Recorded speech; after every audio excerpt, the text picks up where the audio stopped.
Hoy día tenemos un gran desafío.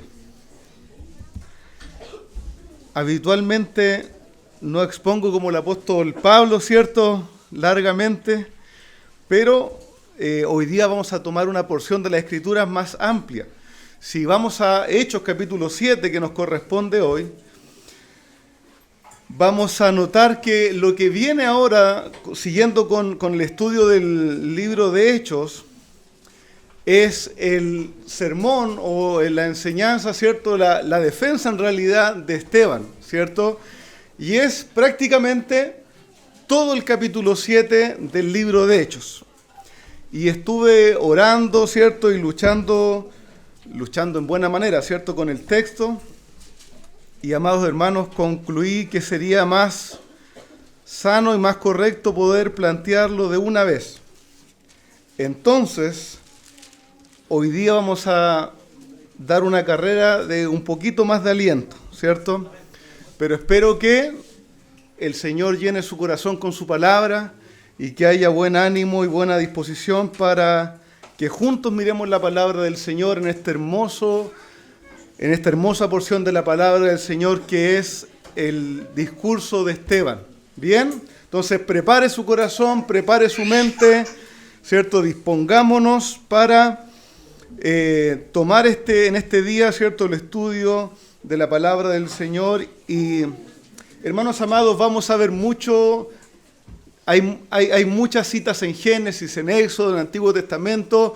Entonces vaya guardando, recordando, ¿cierto? Por la extensión no vamos a ir a cada texto, pero sí lo vamos mencionando. Entonces dispóngase. Hoy día yo decía, ¿cómo lo planteo? Como una carrera de velocidad, pero también de distancia, ¿cierto? Son como una maratón y un 100 metros plano al mismo tiempo. Entonces dispóngase a ir rápido, pero también en avanzar en largo plazo. ¿Bien?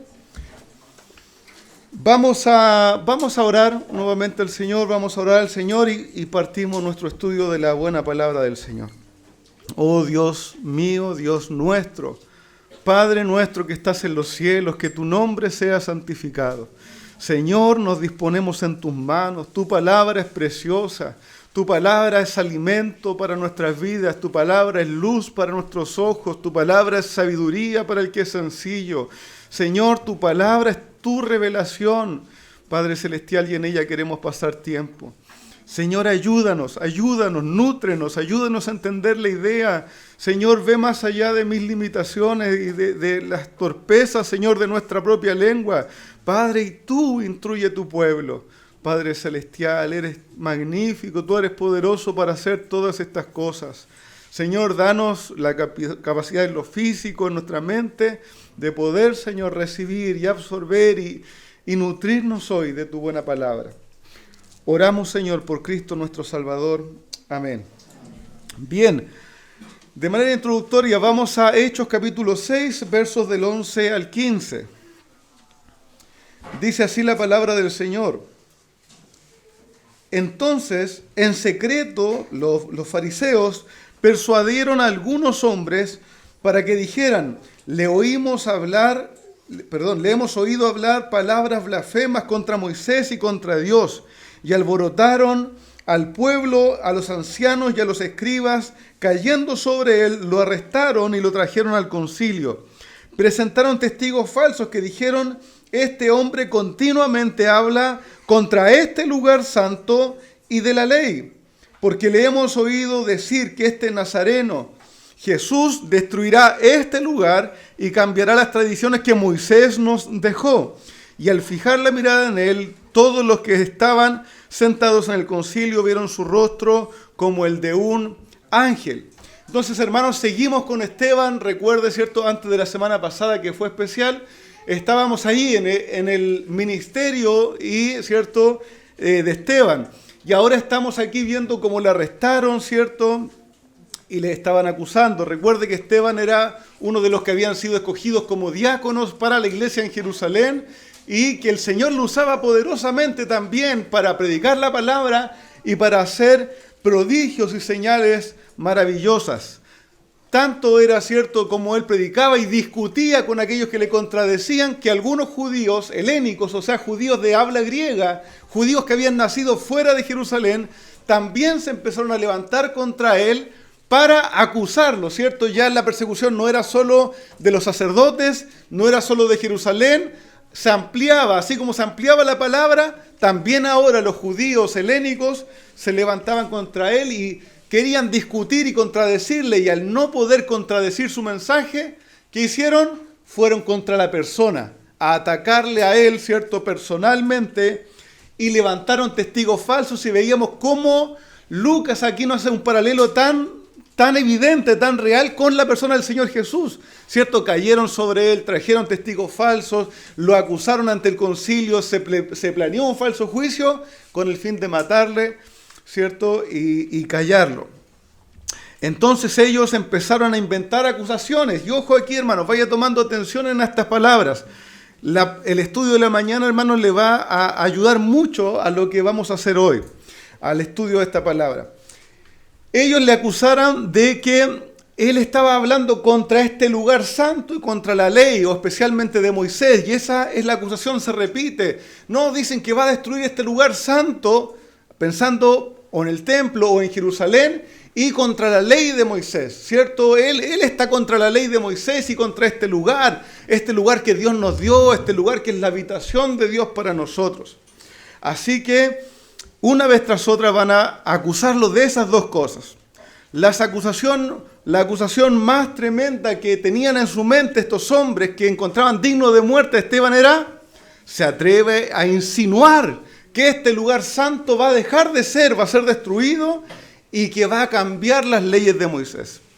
Hermanos, ellos estaban, en realidad, lo que estaban defendiendo era su gobierno religioso. Ellos querían cuidar su influencia, ¿cierto? Y su autoridad religiosa. ¿Quiénes eran estos cristianos, ¿cierto? O no le decían cristianos hasta este momento, pero estos seguidores de Jesús el Nazareno, ¿cierto? Que estaban reuniendo tanta gente, enseñando al pueblo. Eso es solo de nosotros, decían los fariseos. Esa honra y esa autoridad es solo nuestra. Así que acusaron estas cosas. ¿Cómo que el culto va a salir de aquí? ¿Cómo que este lugar santo va a dejar de ser? ¿Cierto? Y le empiezan a acusar no por causa del Señor, sino para defender su propia autoridad religiosa. Y la respuesta del buen hermano Esteban va a ser en la misma línea del Señor Jesús. Si usted lee esta enseñanza, es como también el Señor Jesús desenmascaraba a los fariseos y mostraba lo que realmente había en su corazón. Así que en el capítulo 7 comienza, dice el verso 1, y vamos a ir así esta vez, ¿cierto? Leyendo partes y explicándolas. Verso 1 dice que el sumo sacerdote allí frente al Sanedrín le dijo, ¿esto es así? Y antes de mirar la respuesta de Esteban, hermanos, quisiera ayudarnos a ponernos unos lentes, una idea para que nos guíe. Como bien nos enseñaba el pastor Ricardo en la mañana, hermanos, hay que ver el texto en su contexto, ¿cierto? Hay que ver las palabras. Y después de leer varias veces, ¿cierto?, el discurso de Esteban, uno se da cuenta de algo. Hay unos motivos generales que él está queriendo exponerle a este Sanedrín y que nos van a guiar para entender lo que él está diciendo. Si nos fuéramos poco a poco, nos iríamos deteniendo en cada hoja. Un buen predicador, que muchos de ustedes saben quién es, dice, ¿cierto? Queremos ver el bosque antes de ver cada rama, antes de ver cada hoja. Entonces, ¿qué es lo que va a querer decir Esteban con toda su predicación, con toda su defensa? Lo encontramos al final del capítulo 7, en el versículo 51 al 53. Vaya allí, para que desde ya sepa a qué quiere llegar Esteban con este largo discurso. Sí, Esteban. Y dice el versículo 51, ustedes que son tercos e incircuncisos de corazón y de oídos, resisten siempre al Espíritu Santo como lo hicieron sus padres, así hacen también ustedes. ¿A cuál de los profetas no persiguieron sus padres? Ellos mataron a los que antes habían anunciado la venida del justo, del cual ahora ustedes se hicieron traidores y asesinos. Ustedes recibieron la ley por disposición de ángeles, sin embargo, no la guardaron. Lo que Esteban lo que declara Esteban, siguiendo como discutía el Señor Jesús, les va a decir al final de todo su discurso: ustedes siempre han sido un pueblo rebelde. Ustedes siempre han sido un pueblo rebelde y duro de corazón. Le está diciendo en otras maneras: no estoy aquí por ir contra la ley, no estoy aquí por ir contra la palabra de Dios, ni siquiera por hablar contra el templo. Ustedes como pueblo, le dice ahí al Sanedrín, al pueblo judío representado en ellos, siempre resisten a la verdadera palabra de Dios. Aun cuando los ángeles, Dios por medio de manera gloriosa entregó su palabra, ustedes han desobedecido. Ustedes y sus padres, como vamos a ver en el relato, a los que llaman patriarcas, siempre han sido rebeldes a la palabra de Dios. Y también en la argumentación que nos va a dar el sermón va a ir en cuanto a dos cosas. Primero esto: un pueblo que desde sus patriarcas ha sido rebelde a Dios. Y también, por otro lado, otra cosa. ¿De qué le acusaban? De querer atacar este lugar santo, ¿cierto? Y Esteban les va a decir a través de su discurso: Dios no está circunscrito, encerrado a Jerusalén y el templo. Dios ha obrado en otros lugares y en otras tierras y ha llevado a su pueblo en otros lugares y a otras tierras. Dios no está encerrado en Jerusalén. Dios no habita, lo vamos a ver después cómo termina el discurso de él. ¿Dios acaso necesita un templo hecho de manos de hombres? ¿No son acaso suyo el cielo y la tierra y todo lo que en él habita? Entonces, en cuanto a estas dos cosas va a explicarnos Esteban.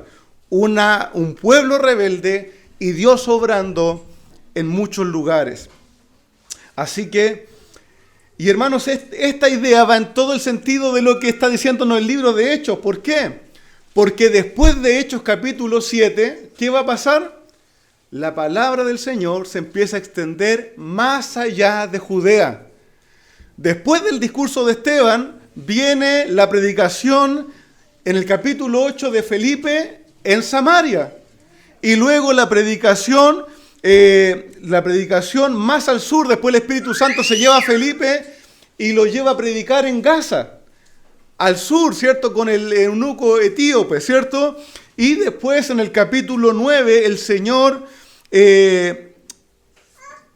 llama a Saulo cuando va camino a Damasco, en el sector de Siria. Y después en el capítulo 10 Pedro atiende el llamado de Cornelio, ¿cierto? Y va a su casa allá en Cesarea. Entonces el capítulo 7, después del discurso de Esteban, marca esto. La obra de Dios no está encerrada en Jerusalén ni en Judea, sino que, como dijo el Señor Jesús, su palabra va a ser extendida en Jerusalén, Judea, Samaria y hasta lo último de la tierra. Allí tenemos el discurso de Esteban como falange para el avance de la obra del Señor. Así que, cuando vayamos leyendo el capítulo, esté atento a eso, cómo les muestra el hermano Esteban que Dios ha obrado en muchos lugares a través de la historia. Así que vamos mirando el texto, ¿cierto? Vamos mirando el texto. El hermano Esteban, ¿cierto? Va a decir varones hermanos, ¿cierto? Varones hermanos. Esteban va a empezar su respuesta en Hechos capítulo 7, versículo 2, ¿cierto? Va a decir, Esteban respondió, escúchenme hermanos y padres. Él va a empezar respondiendo solemnemente. Él va a hacer una defensa respetuosa, firme. Él quería que lo oyeran. No va a ser duro nomás para que el otro se calle. Quiere que lo oigan los que están allí presentes, como dice el apóstol Pedro, 1 de Pedro 3:15, háganlo con mansedumbre y reverencia, presenten defensa. Así que Esteban dice, escúchenme hermanos y padres. Y continúa y dice, el Dios de gloria apareció a nuestro padre Abraham cuando se encontraba en Mesopotamia, antes de habitar en Harán. Y cita allí el libro de Génesis capítulo 11, ¿cierto? Donde en la ley de Moisés nos dice que el Señor llamó a Abraham desde Ur de los Caldeos, allá en Mesopotamia, ¿cierto? y le habló allí y le dio allá en Mesopotamia, no en Jerusalén, allá en Mesopotamia le dio un llamado y una promesa. ¿Qué le dijo? Versículo 3, y le dijo: sal de tu tierra y de tu parentela, tu familia, y vete a la tierra que yo te mostraré. Entonces Abraham salió de la tierra de los caldeos y se estableció en Harán. Y de allí, después de la muerte de su padre, Dios lo trasladó a esta tierra en la cual ahora ustedes habitan. ¿Dios acaso habla solo en Jerusalén? ¿Dios acaso no llamó a Abraham estando en Mesopotamia? Y no solo eso, sino que después de estar en Mesopotamia, él se estableció en otra parte, camino a Jerusalén. Si uno ve la media luna fértil, ¿cierto? Está Ur de los Caldeos, él avanzó, se quedó un tiempo allí, muere su padre y ahí continuó el viaje hacia Canaán. Allá también, en Harán, también Dios le habló y le repitió, ¿cierto?, el llamado para que saliera. Y de Harán sale, según Génesis, con Sara, ¿cierto?, Sarai, y Lot, su sobrino. Abraham, ¿cierto?, sale allí. Ahora, hermanos, me llamaba la atención que Esteban también le dice a este Sanedrín, después de Mesopotamia y después de Harán, recién el patriarca vino a esta tierra donde ustedes habitan ahora. Probablemente, ¿cierto?, marcando que el mismo Esteban no era de Jerusalén, sino que otro judío helénico, otro que venía, ¿cierto?, desde fuera a celebrar las fiestas. Ustedes, ¿cierto?, le dice que se jactan de ser hijos de Abraham porque guardan estrictamente la ley y las tradiciones. ¿Saben qué? Le dice, ustedes que dicen que están defendiendo la ley, ¿saben qué? Abraham recibió promesas estando afuera, no viviendo en esta tierra y sin ley, sino que recibió promesas por la fe. Allá no recibió la ley, allá recibió la promesa de fe, para que caminara por fe ante el Señor. Y el versículo 5 nos dice que el Señor no le dio en ella heredad. En la tierra de Canaán, cuando llegó, no le dio heredad, ni siquiera para la medida de la planta del pie. Sin embargo, aunque no tenía hijo, prometió que se le daría en posesión a él y a su descendencia después de él. Hermanos, les recuerda Esteban que esa tierra donde ellos habitaban ahora, a Abraham, al patriarca Abraham, al que ellos tanto veneraban, Dios no le dio ni para poner la planta del pie. Abraham vivió en esa tierra que ellos tanto veneraban y que estaban allí asustados porque se decía algo contra ella. A Abraham Dios no le dio ningún pedazo de tierra, pues aún la cueva en la que él quiso sepultar a su amada Sara fue comprada por precio y no fue un don directo de Dios. Y eso Génesis, el otro día estaba haciendo mi devocional en Génesis y decía, ¿por qué reafirma tanto que la cueva fue comprada por dinero? Incluso Abraham dice, no me la regalen, yo la voy a pagar, porque la tierra que él esperaba era tierra que Dios se la iba a dar, y esa cueva fue comprada a precio de plata. Así que no era el cumplimiento directo aún de la promesa, sino que le esperaba la promesa del Señor. Abraham, el patriarca, no recibió tierra mientras vivió, sino que peregrinó sobre la tierra de Canaán. El Señor le dio una promesa de fe, no por cumplir la ley, sino por fe. Y le dijo que su descendencia tendría esa tierra. Un hijo que él aún no veía, un hijo que él aún no conocía, a ese hijo y a su descendencia el Señor le daría la tierra. Y el Señor repite este llamado a Abraham de nuevo, antes de la ley de Moisés, le repite en el capítulo 12 y en el capítulo 15 de Génesis, le repite la promesa del Señor que le daría la tierra. Pero hermanos amados, pero el Señor no solo no le dio la tierra a Abraham, sino que le profetizó ahora algo más terrible a nuestros ojos, ¿cierto? Mire el versículo 6 ahí de Hechos. Dice así que, y Dios dijo así, que sus descendientes serían extranjeros en una tierra extraña y que serían esclavizados y maltratados por 400 años. Pero yo mismo, dijo el Señor, juzgaré a cualquier nación de la cual sean esclavos, dijo Dios, y después de eso saldrán y me servirán en este lugar.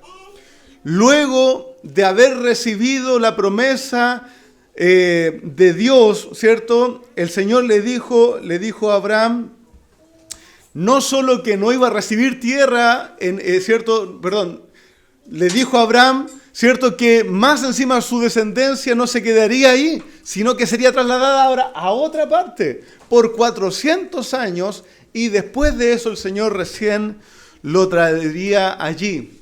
Pero le dio un pacto de que su promesa era firme de darle la tierra. Un pacto, una señal, le dio la señal de la circuncisión para afirmar, ¿cierto?, aquella promesa y para que también los creyentes de Israel, los que le creían al Señor su promesa, también circuncidaran a sus hijos, ¿cierto? Y pudieran así esperar la promesa del Señor. Dice el verso 8, Dios le dio el pacto de la circuncisión. Así Abraham vino a ser padre de Isaac y lo circuncidó al 8º día. E Isaac vino a ser el padre de Jacob y Jacob de los 12 patriarcas. Este pacto de la circuncisión que el Señor le dio a Abraham era un acto de fe. Era un acto de fe. No era un condicionante, sino era un acto de fe, de recibir y de creer las promesas que el Señor le había dado sobre la tierra prometida y que Él la cumpliría sobre su pueblo. Al circuncidarse Él y al circuncidar a sus hijos, se consagraban a Dios, creyendo por fe en la palabra de Dios y permaneciendo en obediencia. Pero hermanos amados, ojo aquí, porque aún ni siquiera Isaac, el hijo de la promesa, ni Jacob, ni los patriarcas, ni los 12 hijos, tampoco recibieron la tierra por heredad. Ellos también fueron peregrinos sobre la tierra, pusieron sus tiendas en un lugar y en otro, pero no recibieron la tierra por posesión para ellos, sino que caminaron como extranjeros y peregrinos creyendo en el Señor. Hebreos capítulo 11 nos dice esto, si quieres vaya allí, Hebreos 11:8.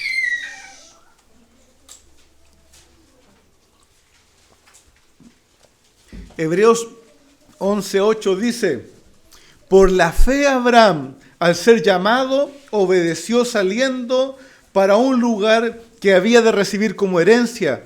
Salió sin saber dónde iba. Por la fe habitó como extranjero en la tierra de la promesa, como en tierra extraña, viviendo en tiendas con Isaac y Jacob, coherederos de la misma promesa.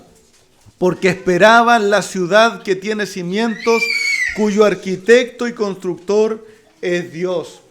Hermanos queridos, ellos creyeron y esperaron las promesas que iban a ser cumplidas, viviendo y andando por la fe en una tierra, la tierra de Canaán, pero que todavía no era de ellos.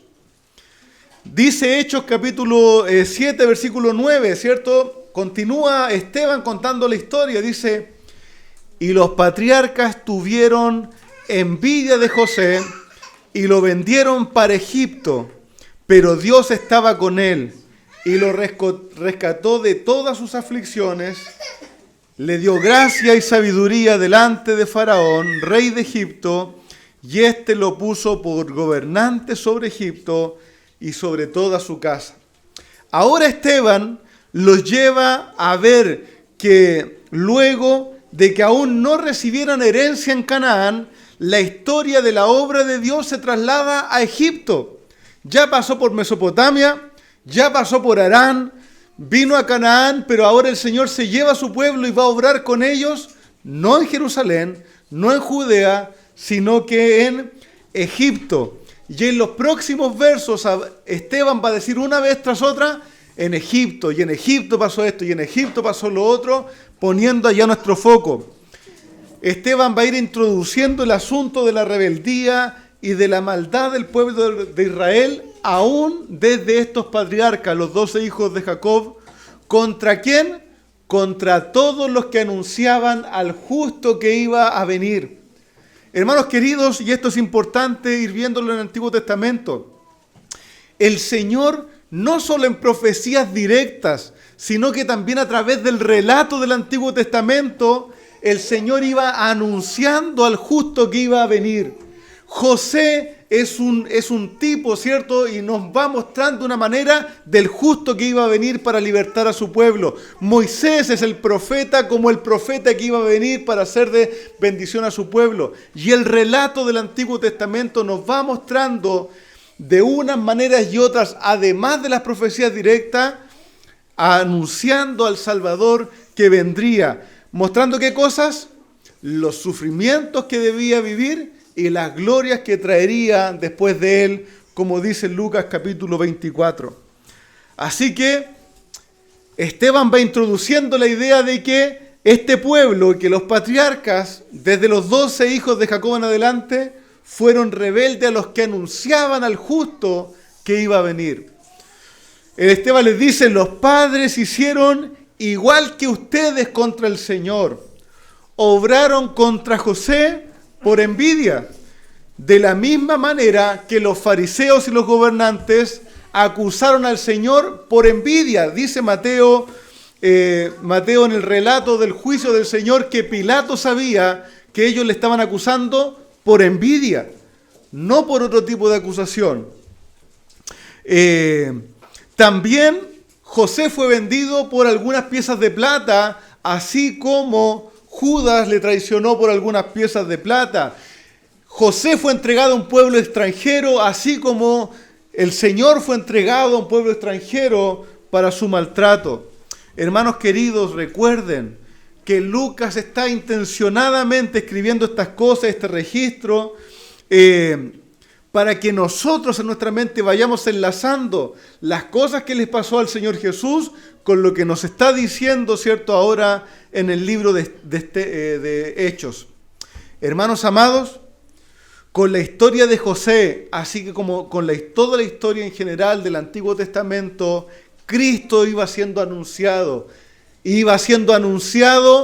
los sufrimientos que debería padecer y las glorias que vendrían tras ellos. Así que, vendido José, fue llevado a Egipto, eso está en Génesis capítulo 37, y la historia de José continúa hasta el final del libro de Génesis. Allá en Egipto el Señor le prosperó y lo puso por gobernador. Leemos el relato de Hechos, capítulo 7, versículo 11 ahora en adelante, dice: entonces vino hambre sobre todo Egipto y Canaán con aquella gran aflicción, y nuestros padres no hallaban alimentos. Pero cuando Jacob supo que había grano en Egipto, envió a nuestros padres allá la primera vez. En la segunda visita José se dio a conocer a sus hermanos y conoció Faraón la familia de José. José, enviando mensaje, mandó llamar a Jacob, su padre, y a toda su familia, en total 75 personas. Y Jacob descendió a Egipto, y allí murió él y también nuestros padres. De allí fueron trasladados a Siquem y puestos en el sepulcro que por una suma de dinero había comprado Abraham a los hijos de Amor en Siquem. Hermanos queridos, los patriarcas, como ellos le llamaban, esto es José, Jacob, sus hijos, sus nietos, murieron siendo pueblo de Dios en Egipto. No en la tierra que ellos tanto apreciaban, ni en Jerusalén, ni en aquel lugar santo como ellos le llamaban. ¿Por qué? Porque esperaban las promesas del Señor, porque el Señor les llevaba allí, aun cuando ellos esperaban cosas mayores. Hermanos amados, los que recibieron la promesa sabían, de alguna manera nos da a entender el texto, en especial los patriarcas, los que recibieron las promesas sabían, según Hebreos, que esperaban cosas mayores, que si bien Dios le había prometido una tierra, un lugar y ciudades que recibir, ellos esperaban promesas superiores, sabían que las promesas de Dios no pueden ser de cosas que son pasajeras, sino que el Señor les prometía a ellos cosas que son superiores. Dice el libro de Hebreos, ¿cierto? De alguna manera nos da a entender una ciudad no hecha de manos, una ciudad celestial del Señor. Así que ellos esperaban y aguardaban a estas promesas trascendentes y no solo a las pasajeras. Esperaban del Señor finalmente un cielo nuevo y tierra nueva y esperaban una descendencia eterna para Dios. Así que Esteban les dice, ellos, los patriarcas, murieron en Egipto y cuando el pueblo llegó a la tierra de Canaán 430 años después, sus huesos, ¿cierto?, fueron trasladados a la cueva que se había comprado por dinero. Vamos al libro de Hechos de nuevo, el verso 17 en adelante les dice,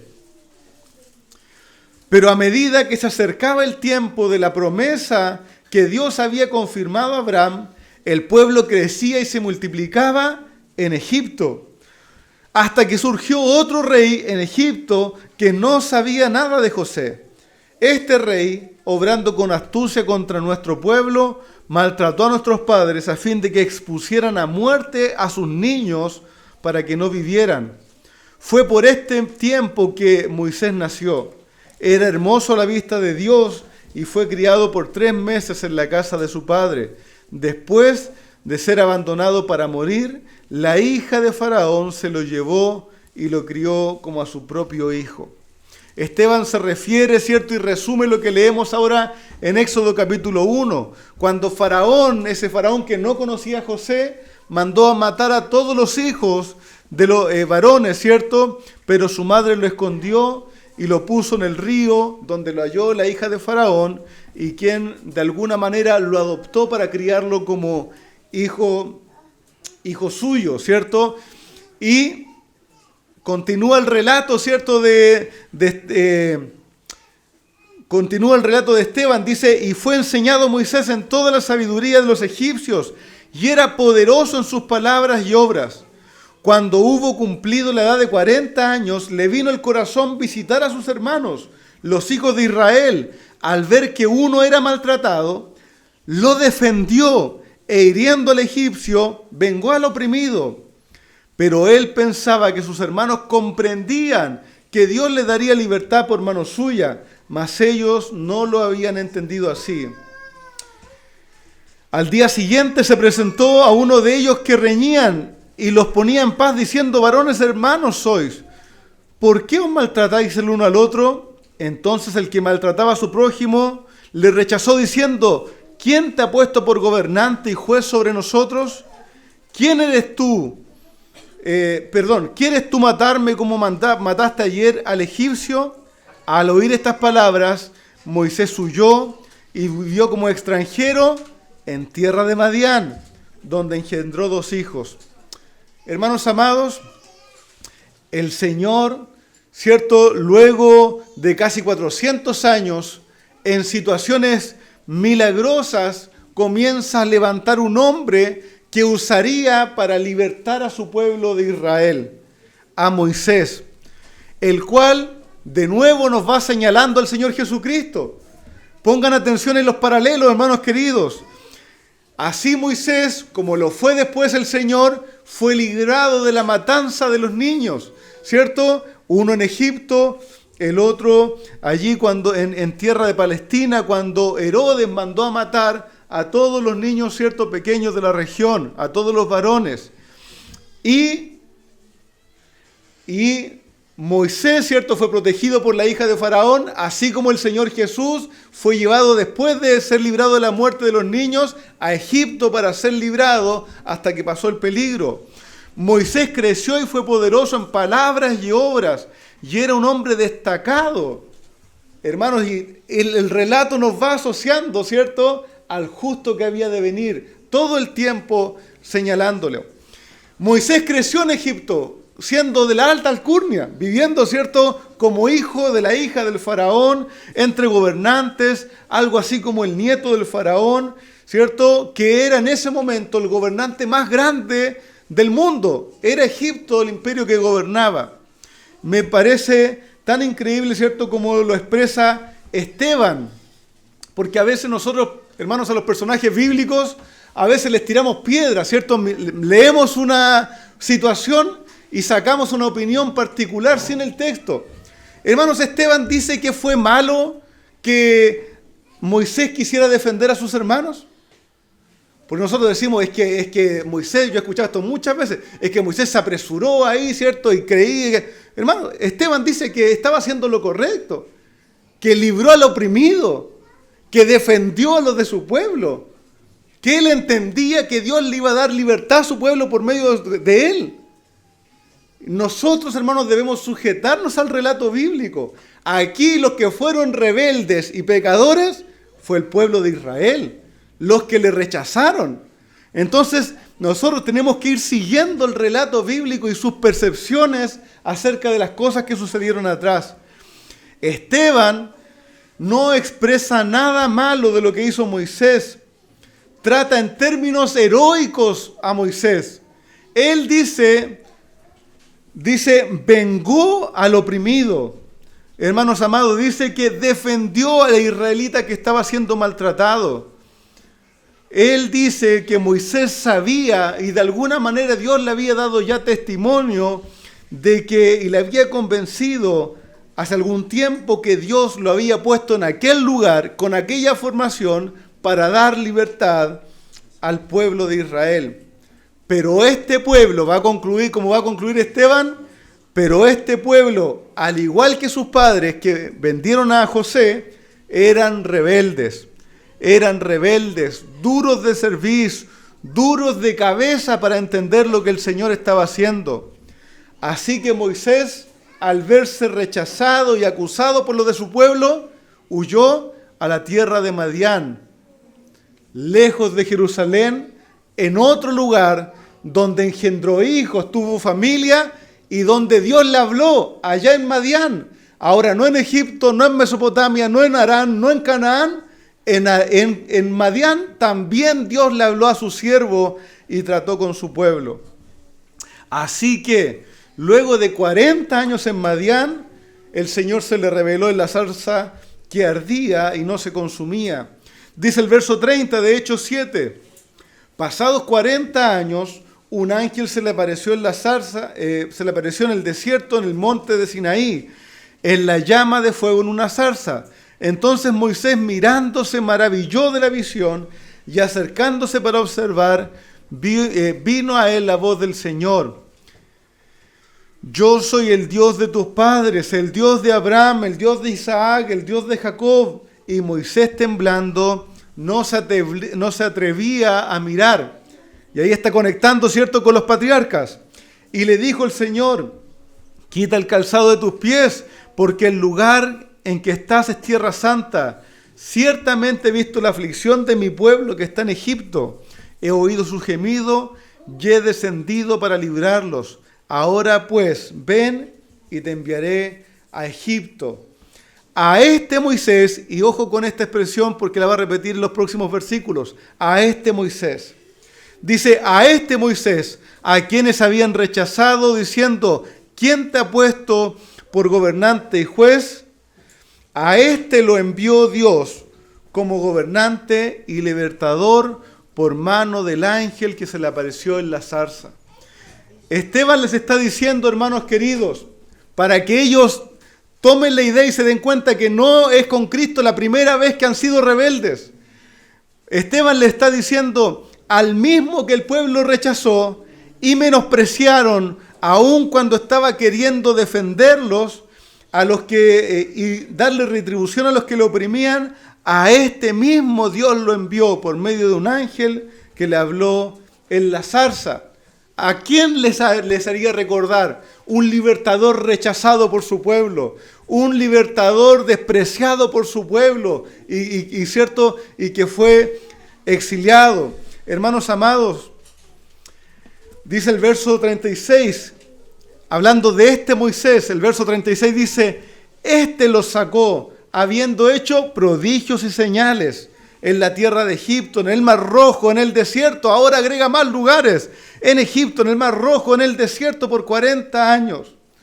Hermanos, a este que habían rechazado fue el que los sacó como instrumento humano, ¿cierto?, de Egipto. Allí Dios lo usó, haciendo prodigios y señales poderosos. ¿Y dónde hizo el Señor esto? En otros lugares, ¿cierto? En Egipto, Mar Rojo, en el desierto. Versículo 37. Este Moisés el que dijo a los hijos de Israel: profeta os levantará el Señor vuestro Dios de entre vuestros hermanos, como a mí, a este oiréis. Hermano amado, a este Moisés rechazado, pero que vino a ser libertador, es el mismo que tanto veneran hoy. Es el que les anunció también que Dios levantaría un profeta, así como fue él, en medio del pueblo. ¿Y quién es este profeta que el Señor levantaría después de Moisés? ¿Quién es el profeta de profetas que el Señor levantó a la manera de Moisés en medio del pueblo? El Señor Jesucristo. Cristo es el profeta de profetas al cual debían oír. Dios cumplió con creces y mandó a uno mayor que Moisés, que levantó de entre ellos y habitó entre ellos e hizo señales y prodigios entre el pueblo para ser libertador del pueblo. Verso 38 dice: este es aquel Moisés que estuvo en la congregación, y ahí, cierto, la palabra, la iglesia. Este Moisés que estuvo en la congregación en el desierto, con el ángel que le hablaba en el monte Sinaí, y con nuestros padres, y que recibió palabras de vida que darnos. Este Moisés, rechazado, pero exaltado por Dios, libertador y poderoso en el Señor, Dios mismo le dio su palabra revelada por ángeles. Ellos vieron, como pueblo de Israel, vieron la gloria de Dios en el desierto, con truenos y relámpagos, con el monte que humeaba. Pero ¿sabe qué pasó? Mientras Moisés recibía en el monte de Dios, recibía la palabra de Dios y estaba allí con los truenos y relámpagos y cosas maravillosas, ¿sabe qué pasó? El pueblo se volvió contra él y se volvió a olvidar de él. Dice el verso 39, quédense ahí, dice el verso 39, al cual vuestros padres no quisieron obedecer, sino que lo desecharon y en sus corazones volvieron a Egipto. Hermanos, aun cuando físicamente el Señor les había dado libertad y les había sacado de Egipto, sus corazones volvían una vez tras otra, lejos del Señor, a aferrarse a los mismos ídolos y la misma desobediencia que habían tenido en Egipto. Al ver que Moisés no bajaba del monte, le dijeron a Aarón, ve el verso 40, dice que le dijeron a Aarón: haznos dioses que vayan delante de nosotros, porque a este Moisés que nos sacó de la tierra de Egipto, no sabemos qué le haya acontecido. Entonces hicieron un becerro y ofrecieron sacrificios al ídolo, y en las obras de sus manos se regocijaron. Y Dios se apartó y los entregó a que rindiesen culto al ejército de los cielos, como está escrito en el libro de los profetas. Y ahí Esteban cita a Amós capítulo 5 y dice: ¿acaso me ofrecisteis víctimas y sacrificios en el desierto por 40 años, casa de Israel? Antes bien, llevasteis el tabernáculo de Moloc y la estrella de vuestro dios Renfán, figuras que se hicieron para adorarlas. Y, cierto, por tanto los transportaré pues más allá de Babilonia. Tuvieron nuestros padres el tabernáculo del testimonio en el desierto, como había ordenado Dios cuando dijo Moisés que lo hicieran conforme al modelo que había visto. Hermanos queridos, tal fue la rebeldía de este pueblo, los que acusaban a Esteban, los que acusaban, ¿cierto? Los que acusaban a Esteban, que aun cuando Moisés recibió instrucciones celestiales para ellos, aún así ellos anduvieron tras sus propios ídolos, llevando el tabernáculo del Señor, pero ¿saben qué? En el desierto también llevaban el tabernáculo de sus propios ídolos, un pueblo rebelde y duro de corazón, duro de cerviz. Pero junto al tabernáculo del Señor, ellos llevaban los tabernáculos de sus propios ídolos. Por lo cual dice la palabra de Dios, hermanos queridos, que por la propia terquedad de este pueblo, por su propia porfía, por sus propias necedades, el Señor se apartó de ellos y los dejó para que se entregaran a su maldad. Luego de lo cual el Señor hizo así: un día los esparciría mucho más lejos de Babilonia. Hermanos amados, qué cosa más terrible es para un pueblo rebelde que Dios se canse. Qué cosa más terrible es para el que se llama pueblo de Dios que un día Dios se canse por la rebeldía de escuchar la palabra una vez tras otra, de que Dios obre cosas maravillosas en su vida y rechazar y caminar de una mano con Dios y de la otra con los ídolos. El Señor se cansó de este pueblo y lo entregó para que caminaran con sus ídolos, para luego también juzgarlos. Hermanos amados, Esteban le dice, nuestros padres tuvieron el tabernáculo en el desierto, tal como había sido ordenado que lo hiciera Moisés, conforme al modelo que había visto.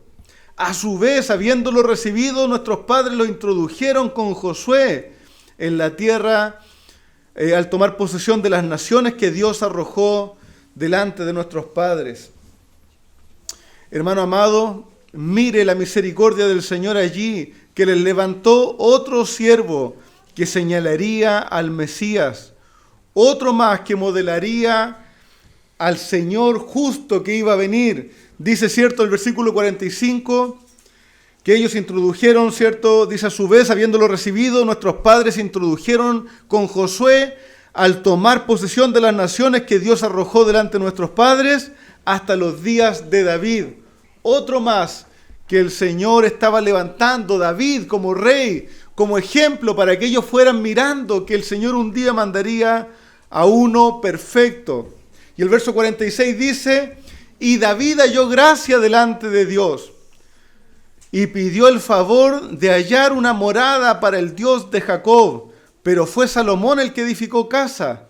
Sin embargo, y ahí nos vamos acercando a la conclusión, sin embargo el Altísimo no habita en casas hechas por mano de hombres, como dice el profeta Isaías, ¿cierto? El cielo es mi trono y la tierra el estrado de mis pies. ¿Qué casa me edificarán? Dice el Señor.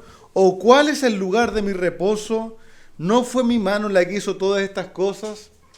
Amados hermanos, como se les declaraba a los que estaban allí, que juzgaban a Esteban, aun cuando Dios en su gracia le permitió a David y por mano de Salomón construir un templo, hermanos amados, el justo y verdadero Dios no habita en templos hechos de manos de hombre. El Señor no puede. ¿Cómo podría ser esto? El mismo Salomón va a decir en 2 de Crónicas 2:6, ¿quién sería capaz de edificar una casa a Dios cuando los cielos de los cielos no lo pueden contener? ¿Acaso Dios ahora estaría encerrado en un templo porque David o Salomón le hicieron un templo para que fuera adorado? Hermanos, ¿acaso ellos podían encerrar su presencia?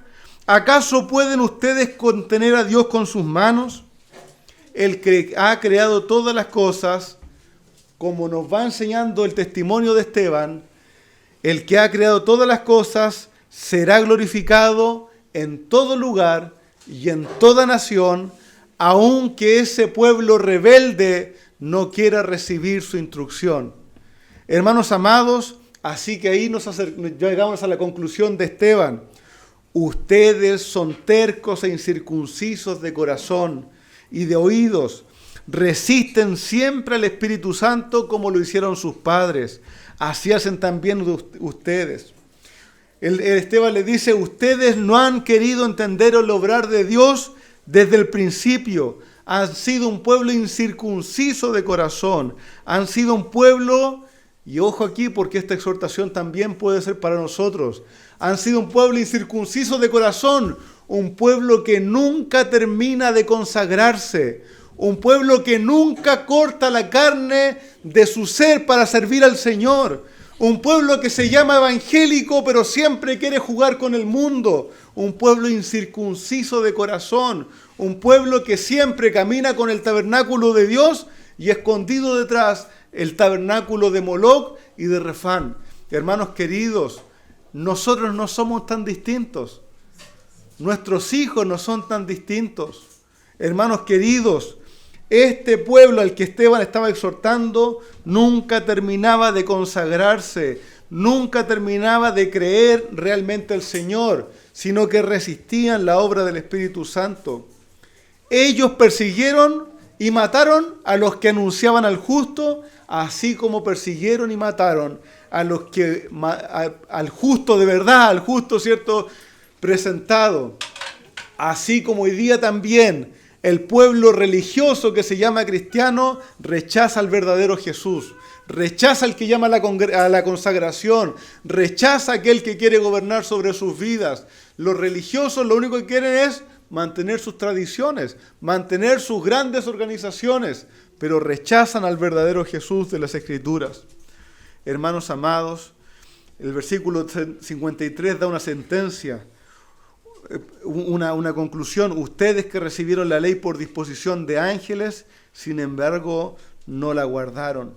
Hermanos, qué terrible sentencia. Un pueblo que aunque recibió de manera gloriosa la palabra de vida, fue rebelde y contumaz, y duro para arrepentirse y creer en el Salvador. Amados hermanos, viendo esta predicación y enseñanza del obrar de Dios y de la rebeldía de un pueblo, hay muchas cosas que pensar. Yo sé que es un poco maratónico tomar esto así, ¿cierto? Pero el sentido del texto es así. Es Esteban diciendo un hecho tras otro para llevarnos a una conclusión específica. Hermanos queridos, hay mucho en lo que pensar. Yo decía, ¿cuánto tiempo podríamos pasar viendo cada detalle que anunciaba a Cristo y que nos daba a nosotros también enseñanza para adelante?